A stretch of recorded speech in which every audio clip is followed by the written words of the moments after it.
Avez-vous déjà eu peur d'obéir Dieu, peur de manquer d'argent, peur de ne pas avoir assez?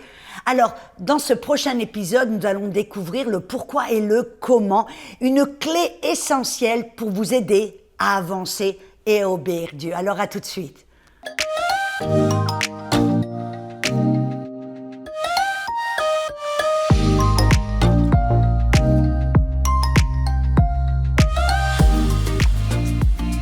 Bonjour tout le monde et bienvenue à la Zone Rapha. Je suis Audrey Mac. La Zone Rapha, pourquoi? C'est une zone de guérison. Rappelez-vous, Rapha, c'est le Dieu qui nous guérit.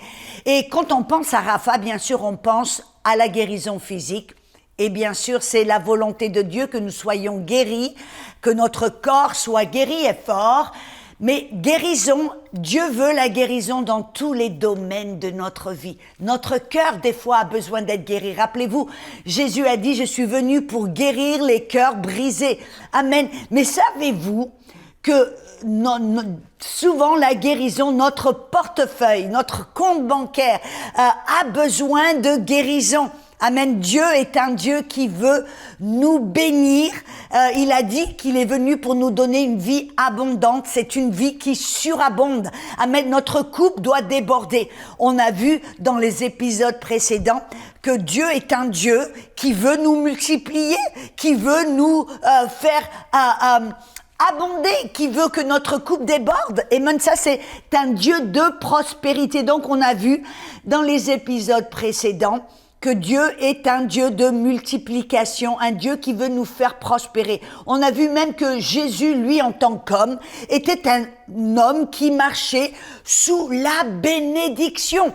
Et si vous n'avez pas vu les épisodes précédents, je veux vraiment vous inviter à le faire. Comme ça, vous allez vraiment comprendre maintenant de quoi je parle. L'épisode précédent, nous avons parlé de priorité. Rappelez-vous, est-ce que c'est Dieu ou l'argent qui est votre maître? De quoi est-ce que je parle? Vous savez, souvent, nous prenons des décisions. Les décisions que nous prenons, les priorités que nous avons, de la façon dont on passe notre temps ou dépense l'argent, va vraiment révéler quelque chose d'important. Qui est notre maître? Est-ce que c'est Jésus, Dieu, notre maître? Prend des décisions selon ce qu'il nous dit de faire, ou est-ce qu'on prend des décisions selon l'argent? Vous savez, l'argent, mammon, peut des fois nous commander, nous dire ce que l'on doit faire ou pas faire, ou là où on doit aller ou on pas aller. Voilà, nos décisions que l'on prend, est-ce que c'est parce qu'on a l'argent nécessaire ou on n'a pas d'argent? Je vais vous dire la vérité. Souvent, en tant que missionnaire, si Dieu me disait une fois, par exemple, je me rappelle, Dieu m'a dit d'aller en Albanie, de retourner, et je n'avais pas d'argent, je n'avais pas l'argent nécessaire, même pour acheter le billet d'avion. Est-ce que cela veut dire, ah Audrey, non, ben voilà. Vous voyez, quelqu'un qui regarde l'argent, mammon, et qui prend des décisions selon mammon, c'est mammon le maître. Si je dis, oh, je vais aller en Albanie parce qu'après tout, j'ai l'argent, qu'est-ce que je suis en train de dire? Que je prends mes décisions selon mammon. Mais je me rappelle, là, je n'avais pas d'argent. Mais Dieu m'a dit, j'avais à cœur et je savais dans mon cœur que Dieu voulait que j'aille en Albanie. Alors, j'ai pris la décision. J'ai commencé à faire les démarches. J'ai parlé aux missionnaires en Albanie, j'ai commencé à faire les démarches nécessaires, même si je n'avais pas d'argent. Parce que, voyez, la vérité, c'est que je ne vais pas permettre à mammon de décider ce que je peux faire ou ne pas faire. Voyez, là, tout de suite, j'ai décidé, non, Dieu est mon maître. Il m'a dit d'aller en Albanie, point à la ligne. Je vais aller en Albanie. Et je savais que mammon allait devoir me suivre. Dieu est mon maître et pas l'argent. Et vous savez que le jour où je devais payer pour mon billet d'avion à l'époque, c'est pas mal d'années de cela, on le faisait au travers d'agences de voyage. Le jour où je devais appeler l'agence de voyage pour payer pour le billet, ce jour-là, un ami à moi m'a appelé en disant « Ce matin, Dieu m'a parlé, il m'a dit de payer de quoi tu as besoin. » Et j'ai dit, aujourd'hui, je dois payer pour mon billet d'avion pour aller en Albanie. Ce jour-là, on s'est rencontrés. Il est venu avec l'argent nécessaire pour payer pour le billet d'avion. Vous voyez, si j'avais attendu de prendre une décision selon l'argent, j'attendrais toujours. Et souvent, les gens tombent dans ce panneau. Ils prennent leurs décisions ou ils font certaines démarches selon l'argent qu'ils ont disponible. Cela est une erreur majeure parce qu'on révèle de cette manière que c'est Dieu, que c'est Mammon qui est notre Dieu, que c'est Mammon, l'argent, qui nous dit ce qu'on peut faire et ce que l'on ne peut pas faire. Voyez, vous et moi, nous devons rechercher Dieu, sa volonté. Et quand il nous parle, alors point à la ligne. Si Dieu vous dit de faire ceci, point à la ligne, l'argent suivra. Alléluia. Et c'est quelque chose de tellement important et quelque chose que j'ai fait depuis le début. Même vous, je vais vous dire la vérité, il y a un passage qui est, vous et moi, nous sommes appelés à écouter Dieu, obéir Dieu et suivre Dieu. C'est tout. Et on voit par exemple, Jésus a voulu montrer quelque chose, ce principe. Amen. Que souvent les gens prennent des décisions selon ce qui se passe dans leur vie, que ce soit la famille, que ce soit l'argent, que ce soit les relations, que ce soit le boulot, les enfants, bref. Et des fois les gens, sans s'en rendre compte, ils révèlent que Dieu n'est pas vraiment le maître, que ce sont les autres choses, les autres facteurs de la vie qui décident ce qu'ils vont faire ou qu'ils ne vont pas faire. Je crois qu'il y a un passage très important qui se trouve dans Luc 9, dans le verset 57 à 62, où Jésus parle de nos priorités. Il y avait un groupe de personnes qui voulaient suivre Jésus. Leur intention était bonne, mais chacun avait des excuses en disant « Attends, oui, je veux te suivre, mais je veux t'obéir, mais… » Et donc, on voit que l'un, c'était la sécurité, le confort, l'autre, c'était l'argent parce que il voulait attendre que son père meure pour toucher le double héritage. C'était le premier-né pouvait toucher, s'il était présent quand le père était décédé, ce premier-né toucherait double héritage, double portion. Et alors, c'était sa priorité, l'argent, amen. Et puis, le troisième, c'était la famille, c'était les relations. Il voulait pouvoir passer du temps avec tout le monde avant d'aller suivre Jésus. Et donc, là, Jésus nous a montré dans ce passage, et vous pouvez aller le lire si vous voulez, où il disait, mais oui, je sais que la famille, c'est super important. Ça, je conteste pas. Oui, l'argent, on en a besoin. Oui, le confort, la sécurité, oui, c'est bon. Mais Jésus voulait nous dire, avant toute chose, Dieu veut nous donner le confort. Et Dieu veut nous faire rentrer dans la sécurité. Dieu veut nous bénir financièrement. Dieu veut qu'on ait des bonnes relations. Mais nous devons savoir que Dieu et obéir Dieu est notre priorité numéro 1. Et tout le reste va suivre. Voyez, mais le problème souvent, c'est que les gens ont des mauvaises priorités. La famille vient avant Dieu. L'argent vient avant Dieu. Le confort, la sécurité vient avant Dieu. Et nous devons mettre Dieu sur le trône. Il doit être notre maître. Il doit être notre priorité numéro 1. Et c'est pour ça que souvent Dieu veut nous révéler notre cœur, exposer le cœur, de savoir quelle est vraiment la condition de notre cœur. Et c'est ça dont nous parlons dans cet épisode. Amen. Quelle est la condition de ton cœur? Est-ce que ton cœur est prêt à recevoir la prospérité? Est-ce que ton cœur est prêt pour gérer l'argent? Amen. Parce que c'est vrai que la Bible nous révèle, amen, que Dieu veut que l'on ait de l'argent, mais il ne veut pas que l'argent nous ait. Vous comprenez ce que je veux dire? Proverbe 11, dans le verset 28, qui est le chapitre de la sagesse, n'est-ce pas? Il dit « Celui qui se confie dans ses richesses tombera, mais les justes verdiront comme le feuillage. C'est de ça que ça parle. Si notre confiance, notre foi est dans l'argent au lieu d'être en Dieu, cet argent peut vous détruire, peut vous amener à la ruine, n'est-ce pas? Et donc, nous voulons prospérer pour pouvoir accomplir la mission de Dieu, l'appel que Dieu a sur notre vie d'une manière, amen, peu importe à quoi cet appel ressemble, ce que Dieu vous a appelé à faire, vous avez besoin de prospérer, on l'a vu, amen, mais nous devons d'abord voir la condition de notre cœur. Est-ce que Dieu est notre priorité ou est-ce qu'il y a d'autres choses? Amen. Colossiens 3,5 est un verset clé.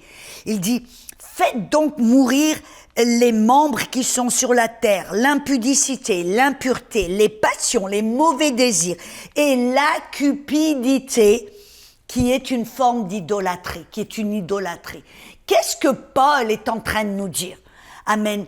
Paul est en train de nous dire que si l'argent est notre maître, c'est une forme d'idolâtrie. Amen. Jésus a même dit, vous ne pouvez pas servir deux maîtres. Vous ne pouvez pas avoir deux dieux. Dieu ou Mammon. Si vous servez l'argent, si vous servez Mammon, alors ça devient votre Dieu et c'est une forme d'idolâtrie.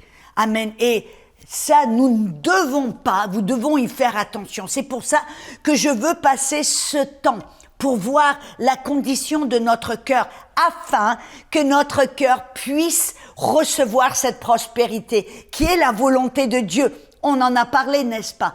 Mais pour certains, bien sûr, ce n'est pas le cas. Alors, regardons maintenant comment avoir un cœur qui peut recevoir cette prospérité, un cœur qui peut obéir à Dieu. Amen. Un cœur qui peut accomplir la mission de Dieu.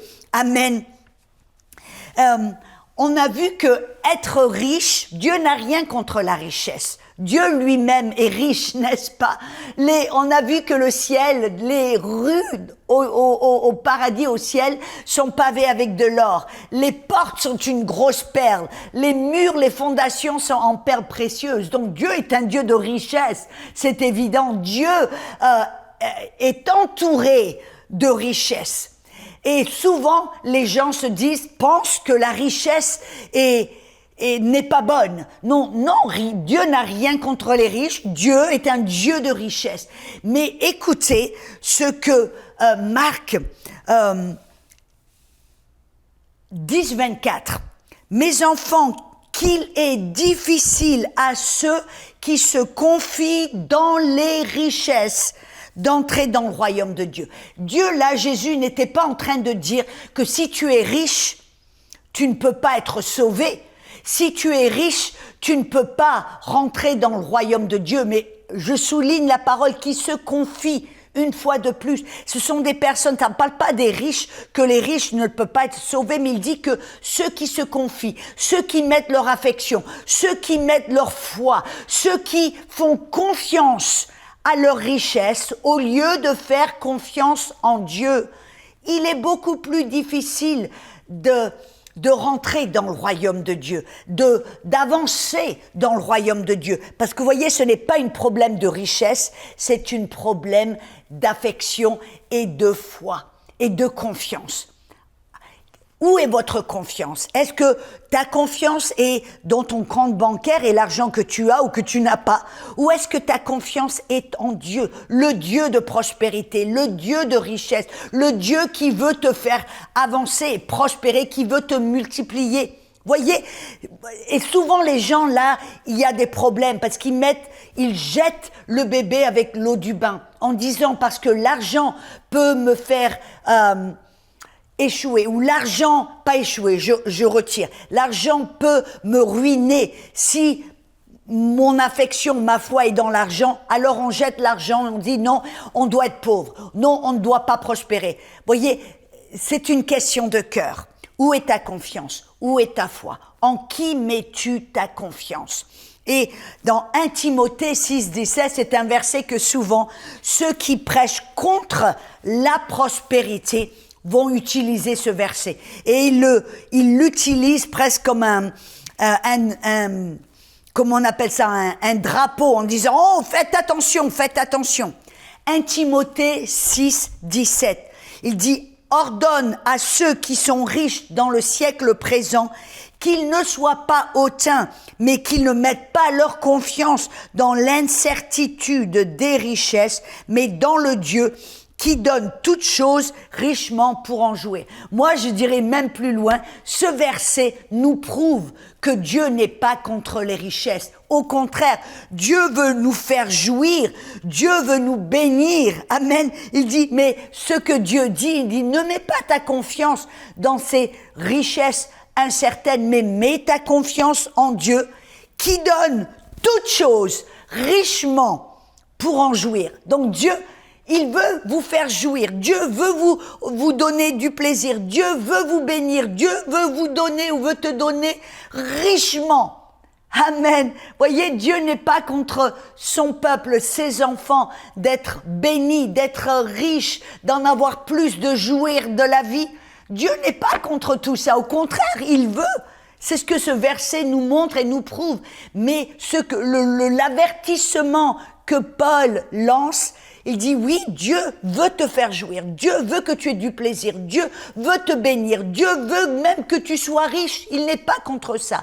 Mais fais attention que ta confiance ne soit pas dans cet argent, dans tes richesses, mais que tu gardes la tête lucide, que ton cœur soit pour Dieu, que tes priorités soient en Dieu, ta confiance en Dieu, que tu obéisses Dieu et non pas Mammon, que tu fasses confiance en Dieu et non pas ton compte bancaire. C'est exactement là ce que la parole nous enseigne. Amen. Et vous savez, très souvent, pour savoir où est notre cœur et si notre cœur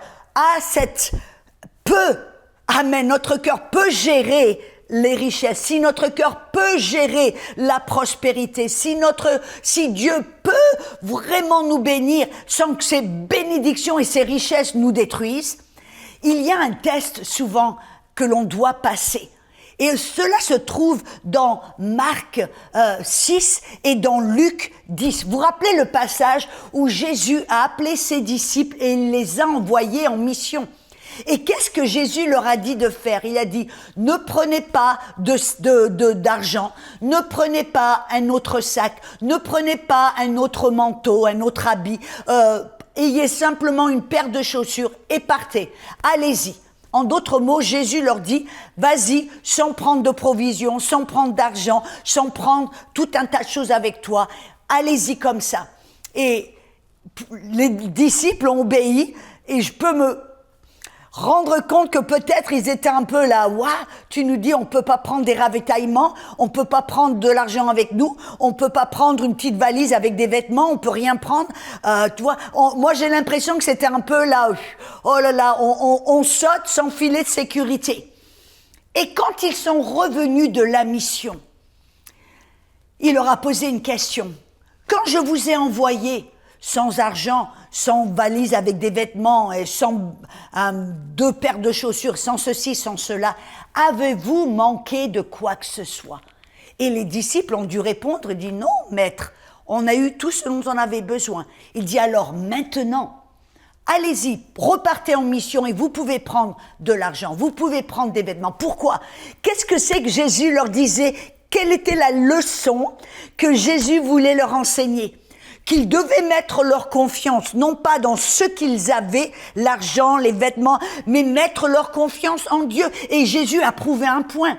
Voyez, vous êtes partis sans rien et pourtant vous n'avez manqué de rien. Voyez, moi je me rappelle quand Dieu m'a envoyé en Inde, j'étais toute seule en Inde, je suis partie comme missionnaire, je suis restée en Inde pendant 1 an. Et je suis partie vraiment j'avais que mon église qui avait promis de m'envoyer de me donner $50 par mois. C'était la seule promesse financière que j'avais. Bien sûr, je suis partie en Inde, j'avais un petit peu d'argent, pas grand chose, mais je me suis dit, j'y vais, peu importe combien d'argent j'ai, je vais y aller, je vais obéir Dieu. Vous voyez, j'avais déjà appris ma leçon avant. Mais quand je suis arrivée en Inde, j'avais pas beaucoup d'argent avec moi et je savais que je devais rester pendant 1 an. Et le Seigneur m'a parlé, il m'a dit, Audrey, parce que j'avais une agence de mission, une femme qui allait gérer les finances, les dons qui allaient rentrer dans mon ministère. Et c'était elle qui allait les gérer et qui allait me les faire parvenir alors que j'étais en mission. Et là, donc, je me suis dit, oui, je sais que l'argent va rentrer, je suis persuadée qu'il va y avoir des dons qui vont venir, des gens vont donner, maintenant que je suis en mission. Et alors que je suis en Inde, vous savez ce que le Seigneur me dit? Il me dit, Audrey, je ne veux pas que tu te fasses parvenir des fonds des États-Unis. Es-tu prête à me faire confiance? Je dis, mais Seigneur, mes fonds, là, ils sont le peu d'argent que j'ai, ça commence à diminuer et tu me dis de ne pas faire venir des fonds des États-Unis, mais comment je vais faire? Et le Seigneur m'a dit, es-tu prête à me faire confiance? Et là, j'ai dit, je vais vous dire, c'était un moment, une décision où j'avais les jambes qui tremblaient, le cœur qui palpitait en me disant, Seigneur, est-ce que je suis prête à faire ça? Et je me suis dit, ok, Seigneur, je vais te faire confiance. Je te promets que je ne vais pas faire parvenir, ou je n'ai pas demandé de faire parvenir des fonds alors que je suis en Inde. Je vais te faire confiance pour un endroit où dormir tous les jours, pour de la nourriture pour manger tous les jours, pour des endroits où prêcher tous les jours. Parce que vraiment, je ne connaissais personne. Et là, j'étais comme, voyez, j'étais comme sautée sans un filet de sécurité. Mais vous savez ce qui s'est passé? À la fin de cette année, je n'ai manqué de rien. J'ai eu tous les jours un toit sur ma tête, tous les jours de la nourriture devant moi pour manger. Et tous les jours, j'ai prêché. Et Dieu est puissant, c'est lui qui l'a fait. Ce n'est pas moi mais voyez, j'ai dû passer par cet endroit où je devais savoir que je devais faire confiance en Dieu. Ma confiance devait être en Dieu. Non pas les dons que j'allais recevoir, non pas les connexions que j'allais avoir, non, rien du tout. Ma confiance devait être en Dieu. Et très souvent, je dis quand j'enseigne dans des collèges bibliques, très souvent, je dis aux gens, vous devez passer ce test. Vous devez réussir ce test. Si vous voulez avancer avec Dieu, si vous voulez accomplir l'appel de Dieu sur votre vie, si vous voulez faire ce que Dieu vous a appelé à faire, même si c'est en tant qu'institutrice, comptable ou gérant de construction ou peu importe, missionnaire, vous devez passer ce test. Où est votre confiance? Est-ce que votre confiance est dans l'argent, dans les connexions, les relations, la famille, ou est-ce que votre confiance est en Dieu? Et donc, si Dieu vous demande de prendre ce genre de décision ou de donner, moi j'ai même un ami, un jour le Seigneur lui a dit, je veux que tu vides ton compte bancaire et que tu le sèmes dans ce ministère. Wow, je peux m'imaginer, il avait une famille et je peux m'imaginer que tout d'un coup son cœur a palpité en disant « Oh Seigneur, t'es sûr ?» Je suis sûre qu'il a prié, mais il a obéi. Et vous savez qu'en moins de rien, Dieu l'a prospéré, lui a donné des connexions, mais son ministère maintenant est en train d'exploser. Voyez, mais s'il n'avait pas passé ce test, je suis persuadée qu'il n'aurait pas pu avancer dans le ministère comme il le fait à présent. Voyez ce que je veux dire? Donc, ce test de confiance est un test où notre cœur doit être exposé. En qui mettons-nous notre confiance? C'est quelque chose de tellement, tellement puissant. Voyez, amen. Et donc, rappelez-vous ce que la Bible nous dit. Dans Matthieu 6, 33, c'était le premier verset que Dieu m'a donné en tant que jeune chrétienne. Recherche le royaume de Dieu et la justice de Dieu. Et toute autre chose te sera donnée par-dessus tout. Et voyez, là, Dieu, il est bon. Il veut nous aider à avancer. Il veut nous bénir, mais il nous aime tellement. Il ne veut pas nous bénir que cette bénédiction nous détruise. Il veut faire en sorte que nos relations, nos priorités, notre cœur soit dans la bonne place, la bonne position, que notre cœur soit en bonne santé, afin que Dieu puisse nous bénir et sans que ces bénédictions nous détruisent. Alors je veux vraiment prier pour toi. Amen. Si tu te trouves dans cette situation où tu ne sais pas, ou peut-être qu'il t'est arrivé, où peut-être tu n'as pas obéi, où tu as eu peur, où tu n'as pas osé faire ce que Dieu t'a dit de faire, je veux vraiment prier pour toi que tu aies le courage, la foi en disant Seigneur, je vais t'obéir. Seigneur, je vais faire ce que tu me dis de faire et je vais voir ta main qui va me bénir, qui va me faire avancer, qui va me multiplier, qui va me faire progresser. Donc je prie pour toi au nom de Jésus. Je déclare au nom de Jésus que la peur et l'esprit de peur, je lis cet esprit de peur sur ta vie, sur ton cœur. Je dis que peur part, sort au nom de Jésus. Que tu ne sois pas de ceux qui reculent, qui hésitent et qui n'obéissent pas à Dieu, mais que tu sois celui parmi ceux qui disent comme les disciples, qui disent oui Seigneur, nous quittons, nous faisons, nous obéissons, nous faisons ce que tu nous dis de faire, nous laissons tout derrière, nous ne regardons pas derrière, nous te faisons confiance. Ce que tu nous dis de faire, nous le ferons en sachant que tu es un bon Dieu, que tu es un Dieu qui veut nous faire avancer, qui est un Dieu qui veut nous multiplier, que tu es un Dieu qui veut nous bénir, nous multiplier, nous donner tout, amen, et en plus, et que notre coupe déborde. Seigneur, nous mettons notre confiance en toi. Mais Seigneur, je te remercie que tu touches notre cœur. Seigneur, que nous puissions t'obéir par la foi et que la peur n'a aucune place dans nos cœurs. Je prie au nom de Jésus. Je prie au nom de Jésus que vous vous releviez dans la foi et que cette peur, voyez, si la peur essaie de vous envahir, confrontez cette peur en obéissant à Dieu. Et vous allez voir que cette peur va diminuer, même disparaître. Mais c'est important que vous confrontiez la peur du manque, la peur de ce qui va se passer, la peur de perdre. Non, non, non.